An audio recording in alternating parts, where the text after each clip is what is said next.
ఈ భూమిపై ప్రతి ఇంట్లో ఒక చిన్న తులసి చెట్టు ఉంటుంది. మనం రోజూ ఆ చెట్టుకి నీళ్లు పోసి దీపం అంటించి నమస్కరిస్తాం. కానీ ఆ తులసి చెట్టు వెనుక ఒక విషాదభరితమైన దేవకథ దాగి ఉంది. తులసీదేవి ఏ విధంగా మోసపోయిందో ఈరోజు మనం ఆ దివ్యమైన జన్మ వెనుక ఉన్న సంపూర్ణ కథ తెలుసుకుందాము మిత్రమా. తులసీదేవి అసలు పేరు వృంద. ఆమె మహర్షి ధర్మధ్వజుడు మరియు మాలవతికు జన్మించింది. చిన్నప్పటి నుండే వృంద గొప్ప మహాభక్తురాలు. ముఖ్యంగా శ్రీ మహావిష్ణువు పట్ల అచంచలమైన అనురాగం కలది. ఆ తరువాత వృందాదేవి జలంధరుడు అనే మహాబలవంతుడైన అసురరాజును వివాహం చేసుకుంది. తన సతీమణి వృందాదేవి పతివ్రత శక్తి వల్ల జలంధరుడు అపారమైన బలాన్ని పొందాడు. ఒకసారి తన అహంకారం వల్ల దేవతలపై యుద్ధానికి వెళ్ళినప్పుడు కూడా దేవతలు అతనిని జయించలేకపోయారు. అతడిని ఆపడానికి సాక్షాత్ పరమశివుడే ముందుకు వచ్చాడు. ఒకవైపు శివాంశమైన సముద్ర జాతుడు జలంధరుడు, మరోవైపు పరమశివుడు. వీరి మధ్య యుద్ధం కొన్ని రోజులు రాత్రుల వరకు సాగింది. కానీ వృందాదేవి పతివ్రత శక్తి ఉన్నంత వరకు జలంధరుని శివుడు కూడా సంహరించలేకపోయాడు. ఆ సమయాన జలంధరుడిని ఆపే మార్గం వృందాదేవి పతివ్రతను ధ్వంసం చేయడమని దేవతలు అందరూ గ్రహించారు. పరమశివుడు శ్రీ మహావిష్ణువుతో జలంధరుడి రూపం ధరించి వృందాదేవి ఆశ్రమానికి వెళ్లాల్సిన అవసరం ఉందని సూచిస్తాడు.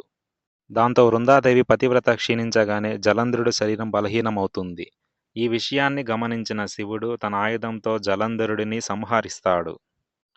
వృందాదేవి తన భర్తను కోల్పోవడము కంటే తన విశ్వసించిన ఆ పరమాత్మ మాయతో మోసం చేశాడని ఎంతో దుఃఖించింది.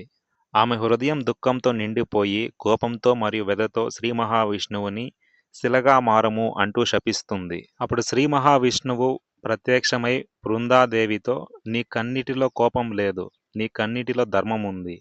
నేను మాయ ఉపయోగించాను, కానీ అది నీ పవిత్రతకు అవమానించడానికి కాదు, లోకాలను కాపాడడానికి మాత్రమే. నీ బాధ ఎవరు తీర్చలేనిది. నీ శాపాన్ని నేను అంగీకరిస్తాను.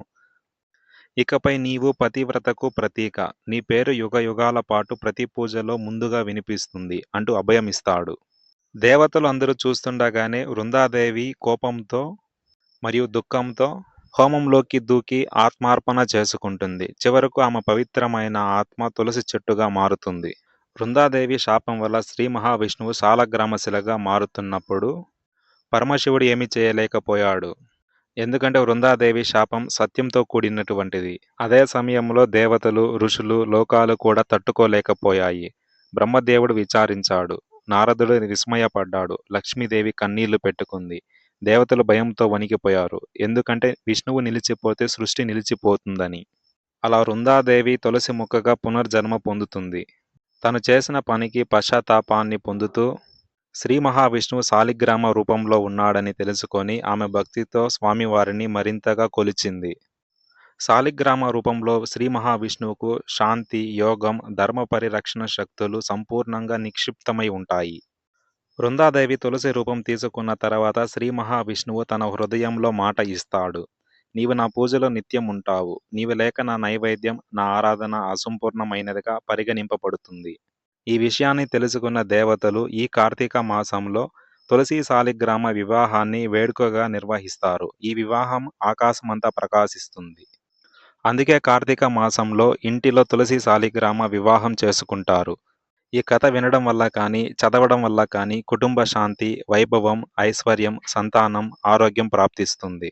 మరియు పెళ్లి కావాల్సిన వారికి వేగంగా మంచి పరిణయము జరుగుతుంది. దంపతులకు శాంతి, సౌభాగ్యం, శ్రేయస్సు లభిస్తుంది. పితృదేవతలు సంతృప్తి పడి కుటుంబాన్ని రక్షిస్తారు.